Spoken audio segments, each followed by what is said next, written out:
বৈভব সূর্যবংশী তাণ্ডবে লন্ডভন্ড চেন্নাই শিবির। আইপিএল এর তৃতীয় ম্যাচে গৌহাটি স্টেডিয়ামে মুখোমুখি হয়েছিল চেন্নাই সুপার কিংস বনাম রাজস্থান রয়্যালস। টসে জিতে রাজস্থান ক্যাপ্টেন রায়ান পরাগ প্রথমে বল করার সিদ্ধান্ত নেয়। টসে জিতে বোলিং করার সিদ্ধান্তটা শতভাগ সঠিক নিয়েছিল।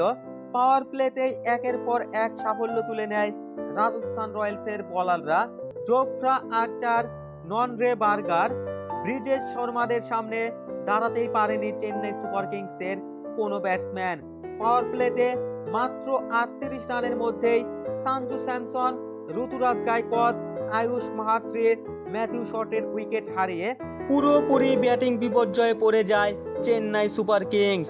সারফারাজ খান 2-4-1-6-এ একটুখানি আশা জাগালেও মাত্র 51 রানে তাকেও বিদায় নিতে হয়।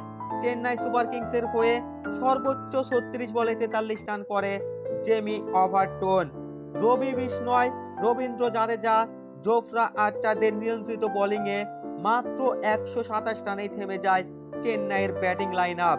জবাবে মাত্র 128 রানের সহজ লক্ষ্য তাড়া করতে নেমে বৈভব সূর্যবংশীর বিধ্বংসী ব্যাটিংয়ের সামনে বল ফেলতেই পারেনি চেন্নাই সুপার কিংসের কোনো বোলার।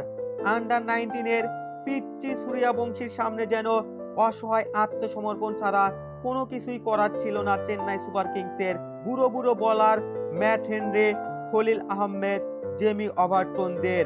মাত্র 15 বলে 4টা 4 এবং 5টা 6 এর সাহায্যে 333 প্লাস স্ট্রাইক রেটে দ্রুততম 50 তুলে নেয় সূর্যবংশী। শেষ পর্যন্ত মাত্র 12.1 ওভারে 8 উইকেটের বিশাল ব্যবধানের বড় জয় নিয়ে মাঠ ছাড়ে রাজস্থান রয়্যালস।